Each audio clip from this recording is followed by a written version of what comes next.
가장 염증과 뱃살.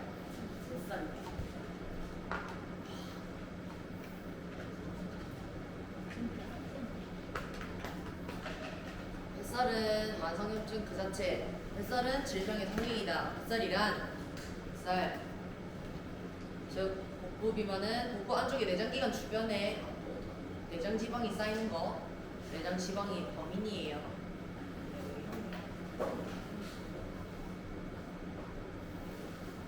내장 지방에 대해서 더 알아보자.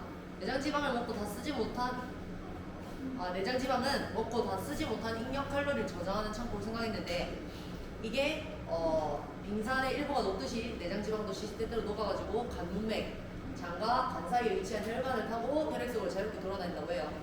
또 왜 고지혈증을 유발? 얘네들이 혈관을 돌아다니니까 아픈 콜레스테롤 수치 증가, 그리고 췌장에서 분비한 인슐린 호르몬을 조직세포에서 밀어내서 인슐린 저항성을 생기게 해가지고 당뇨 발생에 큰 몫을 하고, 내장지방 이 세포에서 아디포카인이라는 염증 물질을 분비해서 뱃살을 달고 있으면 만성염증 상태에 빠지게 된다고 합니다.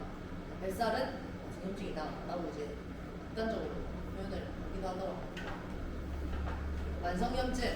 만성염증과 여러 질환의 원인과 내장지방. 만성염증은 혈관을 공격하는 성질이 있거든요. 혈관 벽에 상처를 내고 혈액을 탁하게 해가지고 피떡이라는 혈전을 생기게 하고, 면역계를 교란시켜 암 발병률을 높이기도 하고, 의사호르몬처럼 작용하는 요 환경 독소는 지방의 친화적이라서 우리가 먹는 족족, 섭취하는 족족 배출되지 않고 바로 내장지방이 쌓이게 됩니다.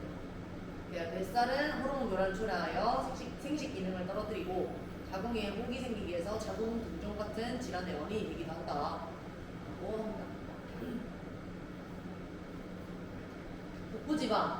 복부지방 두 종류는 우리가 알고 있는 피하지방과 내장지방으로 나뉘어요. 피부 껍질 바로 밑에 있는 피하지방, 그 여성의 왕경 이전까지는 여성 호르몬이 작용해서 아랫배, 허벅지, 엉덩이, 보통 이제 태아를 품었을 때 보호를 해줘야 되는 이 주변으로 살들이 많이 찐다고 하잖아요, 여성들은. 이쪽에 피하지방이 쌓이게끔 유도해주는 여성 호르몬이 작용해서 피하지방이 쌓이게끔 유도해준다 이렇게 얘기하고, 왕경이 끝나고 난 후에는 복합적으로 피하지방과 내장지방이 같이 복합적으로 보통 몸속에 있다고 합니다. 근육층을 지나서 복강내로 들어가면 내장 사이사이에 있는 내장지방. 남성은 잉여 칼로리가 내장지방 위주로 쌓여가지고 내장지방이 대부분이고 만성염증의 주범이 된다. 그 남자분들 이제 뭐 아저씨다 이렇게 하면 아저씨 뱃살 나오잖아요. 그 아저씨 뱃살이 이게 진짜 만삭의 아저씨 뱃살처럼 이렇게 튀어나오는 이유, 윗배와 아랫배가 볼록하게 같이 튀어나오는 이유. 피하지방이 왜 이렇게 잡혀야 되는데 안 잡히니까 내장지방 안쪽에.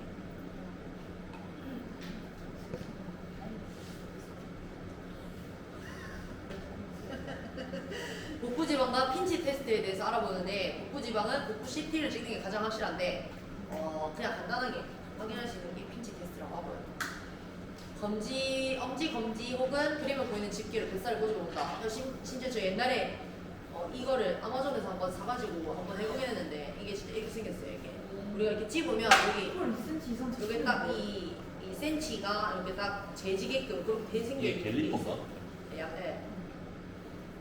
2cm 이상이면 피하지방 위주로 있고, 만약에 이거보다 안 잡히거나 뭐 이렇게 하면 2cm 이상이면 피하지방 위주인데 왜? 내장지방은 근육 밑에 있어서 손은 안 잡히기 때문이다. 근데 이제 지방이 만약에 없다, 즉 커팅을 해서 지방이 없다 그러면 뭐 그거죠. 좀 많이 돼요. 선생님 그거 아니야. 선생님 많이는 삼각도 잡히면 좋아하네. 선생님 카메라 삭제했어요. 편집해주세요. 남성은 96cm 이상, 여성은 85cm 이상의 허리둘레가 나오면 복부비만 진단을 하고요. 허리둘레 기준치 이상이며 뱃살이 딱딱해서 잘 잡히지 않으면 내장지방이 가능성이 있다. 식생활 완경부라면 피하지방과 내장지방이 함께 있는 혼합형이 많다.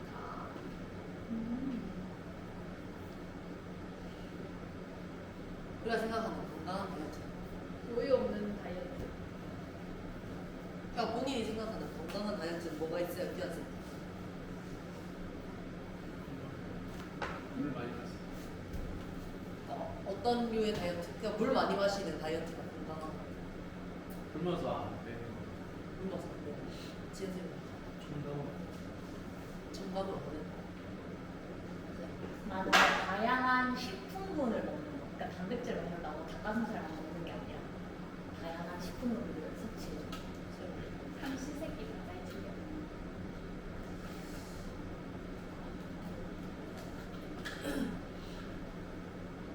일반적으로 생각하는 그런 건강한 다이어트들이죠. 내장 지방이 쌓인다는 건 당뇨, 고지혈증, 지방간, 치매로 가는 지름길이 열렸다는 뜻인데 우리 몸은 식사량을 갑자기 줄이면 비상사태로 인식을 해가지고 먹는 거 족족 바로 지방으로 비축을 합니다. 그래서 체중이 줄었다가 다시 급격히 늘어나는 것을 요요 현상이라고 하는데 주된 원인은 굶는 다이어트다. 굶었기 때문에 비상사태라고 인식해서 지방을 빠르게 비축하기 때문에 줄었다가 급격히 늘어나는 요요 현상. 자, 건강한 다이어트에 성공하기 위한 방법 두 가지. 다이어트를 한다는 사실을 몸에게 들키지 않게 하는 거. 비상사태라고 느끼면 바로 비축한다고 했죠. 요거를 하지 못하도록 애들이 많이 욕구불만인 상태로 만들지 않고 고갈 상태로 만들지 않고 최대한 얘네가 우리가 다이어트를 하고 있지 않아 라고 느끼게끔 해서 살짝씩 빼야지. 너무 이렇게 단기간에 급속도의 다이어트를 해버리면 영양소와 뭐 그런 결핍들이 좀 많이 생기겠죠. 그러면서 이제 좀 몸이 좀 많이 가겠죠. 근육 손실을 최소화한 다이어트를 목표로 삼아야 한다. 5kg 빠졌는데 알고 보니까 지방이 근육이면 실패한 다이어트라고 볼 수 있다. 5kg의 근육을 채우기 위해서는 많은 노력이 필요하죠. 5kg의 지방보다 5kg 근육을 채우는 게 더 힘들잖아요. 그렇죠? 내장 지방 다이어트 10개명. 이거는 뭐 별 그런 저번에 1회독 했을 때랑 내용이 그렇게 크게 다른 게 없어서 조금만 더 거기서 필요한 거 조금 정리해서 다듬어 갔는데 첫 번째는 식사는 길게 20분 이상. 우리가 식사 길게 하면 나오는 호르몬 교감 신경. 우리 이 식사를 길게 하면서 식욕 억제 호르몬? 락틴. 렙틴? 네, 그렇죠. 오. 그 반대는 브랄린. 네. 오. 복부 비만이 뭔지 모를 정도로 뱃살이 잘 찌지 않는 사람들에게는 한 가지 공통점이 있다. 밥을 천천히 먹습니다. 살이 쉽게 찌는 사람들은 식사할 때 허겁지겁 급하게 먹습니다. 자, 식사할 때 허겁지겁 급하게 먹었을 때 같이 일어나는 그 부작용이 있었죠. 우리 전에 배웠던. 공기 방구가 나와요. 그렇죠. 가스를 많이 배출하게 되죠. 인슐린에 있습니다. 요 천천히 먹어서 살이 잘 안 찌게 하는 습관 중에 하나. 이유는 인슐린에 있는데 인슐린은 혈당을 처리하는 동시에 지방을 합성시키는 호르몬인데 급하게 먹는 만큼 혈당 스파이크, 혈당이 치솟고 조절하기 위해서 췌장에서는 인슐린을 과잉 분비하죠. 혈중 인슐린 수치가 높으면 지방이 쉽게 쌓여 살이 잘 찌는 체질로 변한다. 수시로 물 마시기. 폐물이 빠져나갈 수 있는 유일한 방법은 땀과 대변, 소변을 통해서 배출되는 방법인데 이거는 물이 있어야 가능해요. 그리고 우리가 물을 우리가 몸속에 에너지를 뭐 아니면 무슨 영양소를 넣어주건 뭘 넣어서 우리가 섭취를 하면 이거를 대사작용이라는 걸 거쳐서 이제 계속 일을 하잖아요. 몸이. 그쵸? 물을 먹었을 때도 마찬가지로 대사작용이 일어납니다. 그래서 노폐물을 비우고 활력을 주는 영양소를 채우는 순환 사이클이 활성화되면 신체 흐름이 원활해지고 몸속으로 물이 들어가면은 이거 대사시키고 배출하기 위해서 밥이 움직이니까 이 와중에서도 칼로리가 소비되죠. 그래서 물을 마시면 장 운동을 촉진해서 변비를 해소하는 효과도 얻을 수 있지만 대사하는 과정에서 칼로리가 소비되고 그리고 요 배출되는 이 땀과 대변, 소변 이런 것들로 인해서 우리가 운동하거나 이랬을 때 탈수를 방지할 수도 있고 여러 가지 이점이 많아요. 근데 또 과하게 물을 마셨을 때는 또 물 중독이라는 현상이 일어날 수 있죠. 그래서 뭐든 적당히 좋다. 3번 흰쌀밥을 현미밥으로 바꾼다. 혈당 지수에 있는데 이 혈당 지수라는 게 음식 섭취하고 혈당이 얼마나 빠르게 오르는지 수치하는 건데 공복 상태에서 포도당 50g 섭취한 다음에 2시간 동안 혈당 변화를 100으로 보고 다른 탄수 50g 섭취했을 때 혈당 변화 수치야. 비교를 해본 거예요. 똑같은 조건으로 검사를 해봤지만 이 비교를 해본 건데 흰쌀밥은 70, 현미밥 55. 그러면은 어느 게 더 혈당 스파이크가 일어나면 좋겠습니까? 그렇죠. 현미밥은 그리고 꼬들꼬들한 식감 때문에 식사 시간을 길게 해줘요. 1번이랑 연동이 되죠. 식사 시간이 20분 이상 지나면 포만감을 느끼게 하는 호르몬 렙틴이 분비돼서 곡식과 가식 사이에 멀어지게 되고 소화에 어려움이 있어서 현미밥이 멀어진다면 발화 현미밥을 시도해보자 라고 합니다. 4번 밥은 소식하자. 얘네가 그냥 밥을 작게 먹으라는 소리는 아니거든요. 탄수를 막 무지막지하게 우리가 한국 사람들은 한식 특성상 탄수가 비중이 좀 높잖아요. 탄수와 나트륨의 비중이 좀 높은 편이라서 밥은 적게 먹고 반찬은 다양하게 먹는 게 도움이 된다고 해요. 밥을 반 공기 줄이고 단백질, 해조류, 섬유질이 가득한 태소 반찬을 골고루 섭취하면 변비가 생기거나 영양 결핍으로 탈모, 피부 노화 같은 부작용이 생길 가능성이 없다.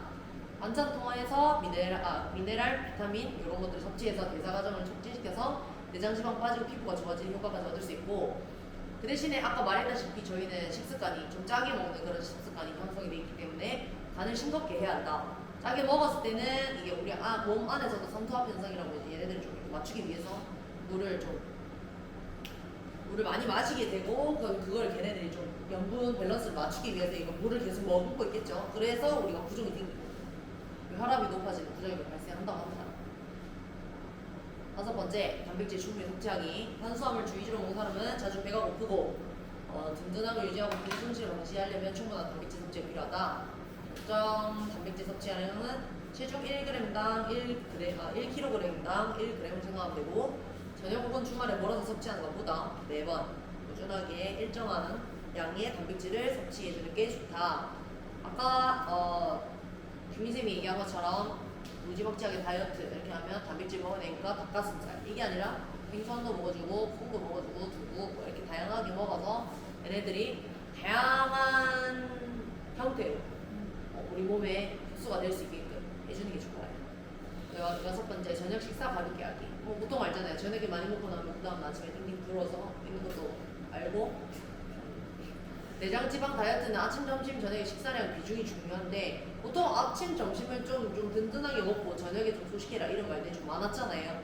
이런 것들 같은 경우에는 자기 전에 소화시키고 충분히 소화시킬 시간을 주지 못하고 잠들었을 때도 잠들었을 때 위장 기관이 또 멈춰서 이렇게 있으면 음식물들이 또 여기 고여있는 시간이 좀 많고 그렇게 되면 또 가스가 많이 차고 또 독소들이 좀 몸에 많이 끼고 좀 안 좋은 영향들이 계속 이렇게 사이클처럼 돌아가겠죠. 그래서 적당히 소화시키고 잘 수 있을 만큼의 소식을 조금 진행해 주는 게 좋고 야식 또한 물론 금물이다. 야식 먹었을 때 그 다음 아침에 일어나면 또 위험하잖아요. 7번째, 간식 챙겨 먹기. 막 과자 먹으라는 거 아니에요. 당 막 먹으라는 게 아니라 좋아요. 아니라 배가 고프지 않은데 간식을 먹으라는 말이 아닙니다. 근데 이게 사람이 바쁘다 보면 그리고 식욕이 없다 보면 이게 식간 사이에 뭔가 허기가 찾아오고 밥을 제대로 못 챙겨 먹고 일정 본인이 챙겨야 되는 양을 못 먹고 이렇게 하면은 이 식사가 들쑥날쑥해지잖아요. 이랬을 때 평소 먹었던 양보다 좀 적거나 좀 그냥 좀 영양소가 부족했거나 이러면 분명히 허기가 찾아와요. 이때는 허기 있을 때 식사하면은 폭식과 과식을 하게 되기 때문에 얘네들을 조금 달래줄 정도로의 간식을 먹어주는 게 좋은데 규민쌤이 좋아하는 달고나 이런 거 말고 초콜릿 이런 거 말고 견과류, 카카오, 초콜릿 2조각, 크레파스 2조각이랑 물 혹은 당근, 샐러리 같은 채소 스틱 정도가 적당하다고 합니다. 그러니까 진짜 배고파 미칠 것 같아. 지금 뭘 안 먹으면 안 될 것 같아. 여기서 좀 있으면 밥 먹겠다. 이 정도로 만들어주는 정도. 배불러 이러는데. 설탕을 멀리하기. 설탕은 중독성이 강해서 계속 먹게 됩니다. 뇌 쾌락 충출에 적응해서 성인을 못 미치는데요. 이게 적응을 해가지고 기분 좋아지게 하는데 내성이 생겨서 도파민 분비를 위해서 더 많은 당을 찾는 중독 현상을 일으킵니다. 습관해졌어. 고쳐야 돼. 설탕은 혈당 스파이크를 일으켜서 인슐린 분비를 증가시키는데 혈액 속에 인슐린이 많으면 조금만 먹어도 살찌고요. 우리가 모르는 사이에 섭취하는 설탕이 위험한데 그것이 가공식품이나 음료수 등에 많이 들어있습니다. 정제당, 액상과당, 옥수수시럽 같은 첨가당은 내장 지방을 쌓이게 하고 열증을 일으키는 주원이 된다. 자, 9번째, 걷기, 운동하기. 내장 지방을 태우려면 대사 과정에서 산소가 필요한데 산소를 쓰는 유산소 운동을 반드시 해야 되고 우리가 유산소 운동을 했었을 때 장시간 운동하고 유산소 운동을 했었을 때 주로 쓰는 에너지원이 뭐죠? 지방. 그죠? 단시간 운동을 했었을 때 주로 쓰는 에너지원. 탄수화물. 그렇죠. 우리가 알고 있다시피 유산소 운동 중에서 오래 하면서 지치지 않는 운동이 효과적이기도 하고 이렇게 롱텀으로 이제 운동을 진행하게 되면은 지방을 분해하고 또 지방을 에너지원으로 써가지고 지방을 분해하고 녹이고 이렇게 할 수 있기 때문에 책에서는 걷기 운동을 잘하면 달릴 때보다 더 빠르게 지방을 연소시킬 수 있다고 얘기를 하기는 해요. 아침 공복 걷기 운동을 이제 뭐 이렇게 추천하던데 아침 공복 걷기 운동은 근손실 가능성이 있어서 능력이 작은 사람한테는 비추. 우리가 흔히 약간 거미형 몸매라고 하죠. 팔다리가 안 오고 배만 이렇게 있는 그런 사람들. 운동량이 적은데 이렇게 운동하시는 이런 거는 좀 비추.